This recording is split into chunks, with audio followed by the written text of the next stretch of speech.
For today's video mga ka-commander, binalikan ko yung palayan mga commander kung saan dito nilagay nila yung itikan. So kung bago ka lang sa aking YouTube channel, paki-subscribe naman po ng aking YouTube channel, Commander Diubic TV. And of course, paki-follow po ng aking Facebook, Commander Diubic sa. Ito mga commander, yung madadaanan ko, ayan, mayroong kanal na napakalinis. No, pakalinis. Tapos yung bagong aning palayan mga commander, yan po, bagong ani lang po yan. Ilang oras pa lang po ang pagkaani ng palay dyan mga commander. So maraming laglag ng ano dyan, maraming laglag ng palay. So ayan mga commander, yung kabila niyan, bali hinog na at aanihin na. So marami dito mga commander ang aanihin palay, kaya tuwan-tuwa yung mag-itik. Dito tayo ngayon sa itikan. Ato, hapon ito. Pinuntahan ko ngayong hapon para yung itik ay nandun sa loob ng ng kanyang kulungan mga commander. Ito sa palayan ito pa rin mga commander, oh. Kay Jomar pa rin at yung kay Police pa rin itikan yung pupuntahan ko. Alamin natin sa mga viewers ko, mga subscriber ko, kung ano yung nangyayari na pag nandito na sa palayan yung itik, kung lalaki ba yung kita o whatever. Whatever talaga. So tara, let's go. So bali mga commander, ito yung hitsura niya pag nakakulong dito sa ang ganda ng ang ganda ng sunset. Kitang-kita. Ito yung hitsura niya pag halimbawa na ayan, nandito sa palayan mga commander. Bali itong tinatapakan ko, ito ay sa palayan ito mga commander. Bali nakatanim dito. Ito yung itik na nandoon na sa akin, na mayroon pa ring sinusubuan pa rin nila ng peds. Ayan, hindi pa inuman. Ayan mga commander, ito yung ganap pag nandito sa palayan itong mga itik mga commander ito. Ayan. So ito, bali isang kulungan lang siya na pabilog. Mas maganda, comfortable, sabihin ay mas hindi sila stress dito mga commander. Kumbaga ay iba rin talaga pag halimbawa nakakagala ang mga itik.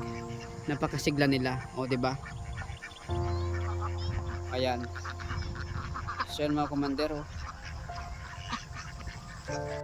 Alamin natin mga commander kung yung itlog ay dumami dito sa itikan sa palayan pala. Yung itlog ng itik, kung marami dito sa palayan, kung maganda ba yung pagpupultre o kung ano yung kitaan sa pag dito naman sa palayan mga commander. Tara, ano natin si Utoy. So ayan mga commander, kung papansin nyo yan, dalawang tray, dalawang case. Yung isa nandoon, hindi ko naman baka mabulabog yung teka lang, kaya. Ayan, dalawang case yan, 400 Toy? 476 daw yung itlog ngayon. So kung sa tag magkano 8? 9. Tag 9, 4 times 9, magkano? 4 times 9, 36, 36 plus yung 70. Po, nasa 4,000. Tama, nasa 4,000 po daily, tama. Ang kinikita nitong itik nito. Kasi isang araw, wala 4,000 mahigit po 4,000 mahigit po ang kinita nitong itik nito sa isang araw. So wala na siyang pakatuka kasing feeds mga commander, hindi na siya pinapatukan ng feeds.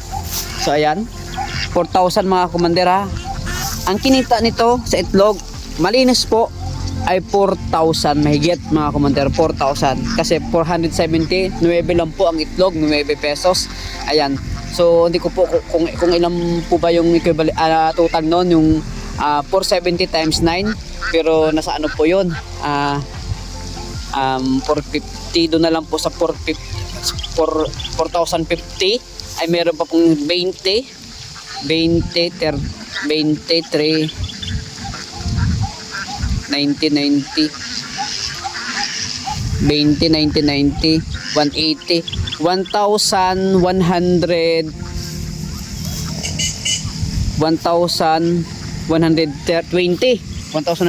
po ang 4,120 ang kinita po lahat nitong itik nito sa kanilang itlog. 4,180 yun po ang kinita nito sa loob ng isang araw Malinis po yun, wala pong pinapatok ang feed. So tara, let's go. Interview natin si Kuya, si Utoy.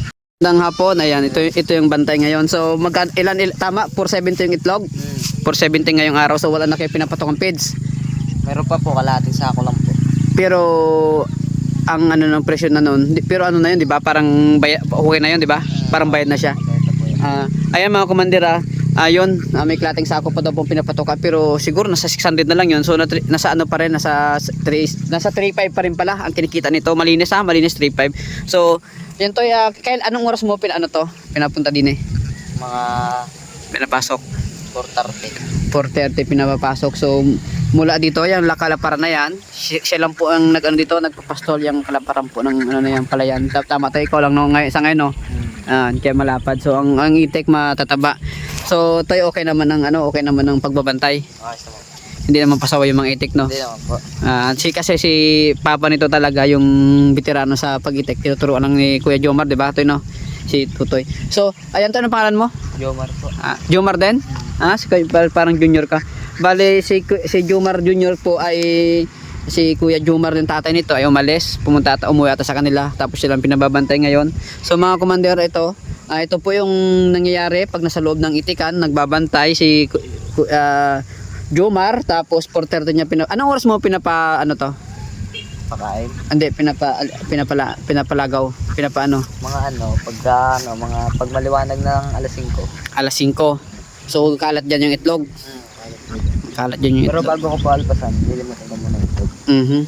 Ayun. So bali kalat daw yung itlog dyan no. So ayan, alas 5 ng umaga inaalpasan dito sa field. Tapos ang balik dito sa kulungan ay alas 4:30 ng hapon. So ayan to, shoutout mo na yung mga taga, shoutout mo. Wala. Wala. Ayan. Sige, hanggang dito na lang yung pagbablog ko.